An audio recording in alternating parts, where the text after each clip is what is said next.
solo hubiese tenido la fe de continuar, si hubiese dejado reducir otro corte a 5, quizás la ciudad se hubiera escapado. ¿Por qué no continuó? Bueno, la contestación es porque el Espíritu de Dios que estaba en él no continuó.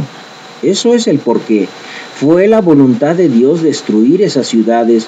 Estas personas han alcanzado el lugar a donde sus debilidades y su resistencia a la verdad son merecedoras de juicio. No sabemos cuán mucha exposición de la verdad hayan tenido antes, pero seguramente que Abraham había tenido contacto con la ciudad de Sodoma. Él conocía al rey, él había salvado a los habitantes de esa ciudad de una invasión unos años antes. Él sin duda le había hablado del Dios que él adoraba y Lot vivía en la ciudad. Él debió haberles dicho, no había razón para pensar otra forma, pero seguramente hubo resistencia a sus palabras. Al fin ellos encontraron el lugar del juicio. Ahora, el juicio de Dios nunca es intencionado para aniquilar. En Romanos 1 se nos dice que el juicio viene solamente para hacer que la gente oiga, para llamar su atención.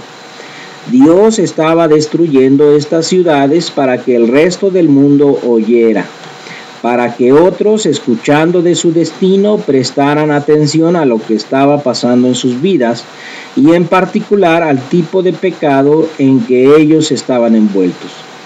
Esta ciudad había alcanzado el lugar donde en la mente y obviamente en el pensamiento de Dios, que no había uso de tratar de alcanzarles más.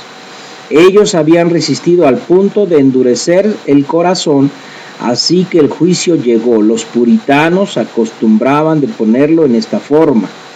Hay una línea que no vemos que cruza todo camino, el límite escondido entre la paciencia de Dios y su ira. Aquí está una ciudad que ha pasado esa línea.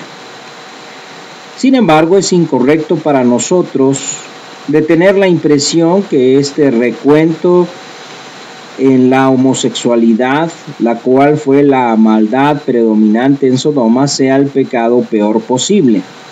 Y que la gente que le da paso a esta maldad, que esté bien segura del juicio de Dios. Esto no es lo que sugiere. Jesús predicó en 2 ciudades, Capernaum y Betsaida, y dijo que el juicio de ellas será peor, porque él dijo, ay de ti Corazín, ay de ti Betsaida, porque si en Tiro y en Sidón fueran hechas las maravillas que han sido hechas en vosotras, en otro tiempo se hubieran arrepentido en saco y en ceniza. Por tanto os digo que a Tiro y a Sidón será más tolerable el castigo en el día del juicio que a vosotras.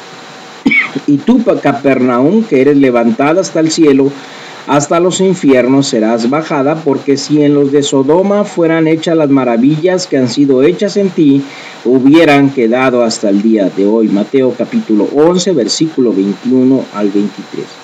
Aquí habían 2 ciudades, las cuales no se habían dado a las prácticas homosexuales, la cual, sin embargo, de acuerdo al juicio de Dios, eran más dignas de condenación que los habitantes de Sodoma y Gomorra. Así que no es la naturaleza de su pecado lo que les está trayendo el juicio, sino que es la persistencia de continuar en la maldad y su rechazo de reconocer lo que Dios les estaba diciendo acerca de lo que su pecado les estaba haciendo. Abraham, de todas formas, había sido informado que la hora había llegado. La reacción que obtenemos es que él está asombrado por esto, pero es muy importante que veamos qué es lo que en verdad le está molestando. Si haces la pregunta, ¿está Abraham de verdad tratando de salvar estas ciudades?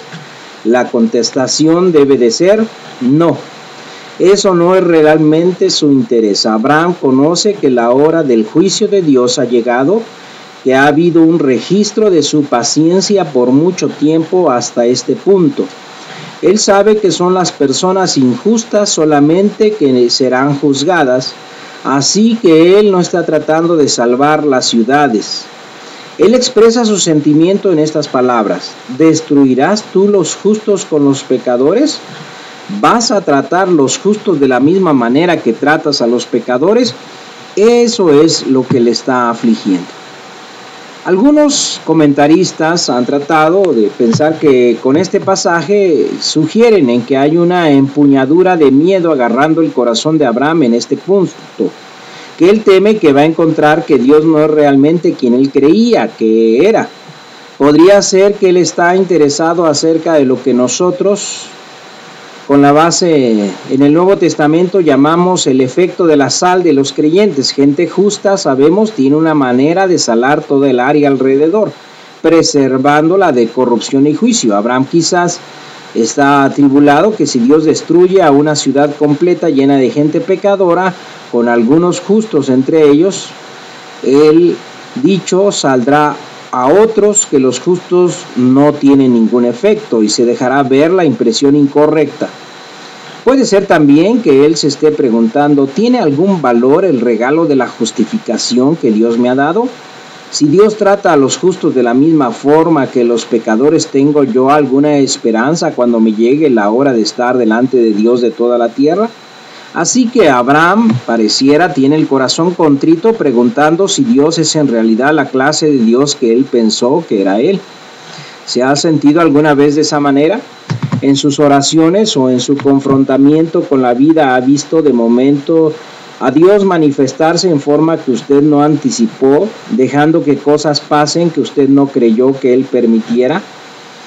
¿Ha pensado, Señor, ¿puedes tú realmente hacer esto? ¿No debe el juez de toda la tierra hacer lo correcto? Esto no es lo correcto. Hay ocasiones en las Escrituras cuando los hombres se sintieron de esta forma. ¿Se acuerdan de cómo David, cuando traía el arca otra vez a Jerusalén, después de haber estado en la ciudad filistea por muchos años, al estar trayéndola a él en la carpeta, el buey tropezó y pareció como si el arca fuera a caer? Un hombre llamado Uzá lo alcanzó y lo enderezó, y al momento en que tocó el arca cayó muerto instantáneamente por la mano de Dios. David estaba tan tembloroso que cogió el arca y la puso en una casa vecina y la dejó allí por 6 meses. Él no sabía qué iba a hacer con un Dios que tomara la vida de un hombre que estaba tratando de prevenir un accidente. También en el recuento de Habacuc, quien en su oración por Israel aprendió que Dios tuvo la intención de traer a los babilonios en contra de esta nación y destruirla y tomar la gente cautiva y llevarla a Babilonia, él se asombró de que un Dios de justicia dejara que esto pasara a su propia gente. Mucha gente se ha sentido de esta manera cuando han leído las historias en el Antiguo Testamento acerca de Dios cuando ordena al ejército israelita acabar con los habitantes de ciudades enteras. Se preguntan, ¿es ese Dios al que adoro? ¿Puede el Dios de amor y misericordia y paciencia dar un mandato como ese? Ellos están aterrorizados. Estamos acercándonos muy de cerca de ver cómo Abraham se sintió en este punto cuando sentimos ese horror de momento que Dios no va a actuar como nosotros esperamos que lo haga. Abraham está haciendo aquí la pregunta, ¿hace la justificación alguna diferencia? Si Dios aniquila a estas ciudades llenos de ambas personas, pecadores y justos, si todos son tratados por igual manera, ¿no nos dice que la justificación realmente no hace ninguna diferencia? ¿Que Dios mismo no presta atención al regalo de la justificación que nos ha sido dada? Esa parece ser la razón de su inquietud.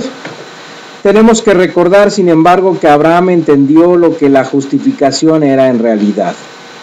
Mucha gente que lee este recuento no lo entiende. Ellos piensan que ser justos significa ser buenos, personas decentes que viven una vida moral, que se deja ver, que no violan las leyes y no se meten en problemas con sus vecinos, son personas buenas. Estoy seguro que había gente así en las ciudades de Sodoma y Gomorra. Si usted visita una comunidad de homosexuales, hoy verá mucha gente agradable, que aunque estén practicando el mismo pecado que todos,